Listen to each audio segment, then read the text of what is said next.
comparons maintenant cette situation italienne à ce qui se passe ici en France. On le voit bien depuis le début de cette crise, les deux pays ont adopté des plans d'action très différents face au virus, sur le confinement, mais aussi sur l'usage des tests de dépistage. Je vous propose d'écouter les explications de Noé Gandillot et Thierry Valta.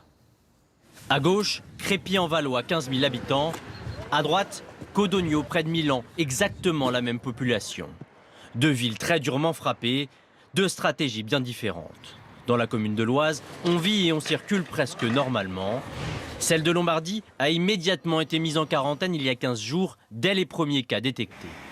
L'Italie a mis en place des mesures draconiennes et vient d'être félicitée par le chef de l'Organisation mondiale de la santé. Le gouvernement et les gens d'Italie prennent des mesures audacieuses. Ils font de véritables sacrifices. Mais ces sacrifices servent-ils à quelque chose ? Est-ce que nous sommes certains que cette mesure, qui est quand même une mesure violente en termes de liberté individuelle, elle est suffisamment efficace pour justifier cette mesure aussi violente? Elle est suffisamment efficace ? Aujourd'hui, nous n'avons aucune preuve de son efficacité.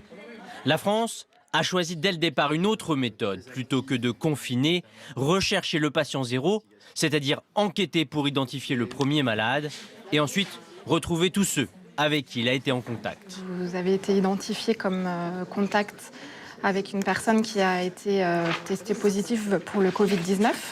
Un travail minutieux qui n'aboutit pas toujours. Autre différence entre les deux pays, la manière de tester la population. Chez nous, on effectue des analyses uniquement sur ceux qui ont des symptômes. De l'autre côté des Alpes, on teste de manière beaucoup plus large, y compris des personnes contaminées mais qui ne sont pas souffrantes. En Italie, le nombre de cas détectés est 7 fois plus important qu'en France, où certains sont donc porteurs du virus, sans le savoir. Et ce soir, Emmanuel Macron a décidé de réunir à l'Élysée un nouveau conseil de défense, sans doute pour préparer le passage au stade 3 d'ici quelques jours, qu'il juge désormais inexorable. Le nouveau bilan fait état de 1126 cas recensés et 19 morts depuis janvier. Alors concernant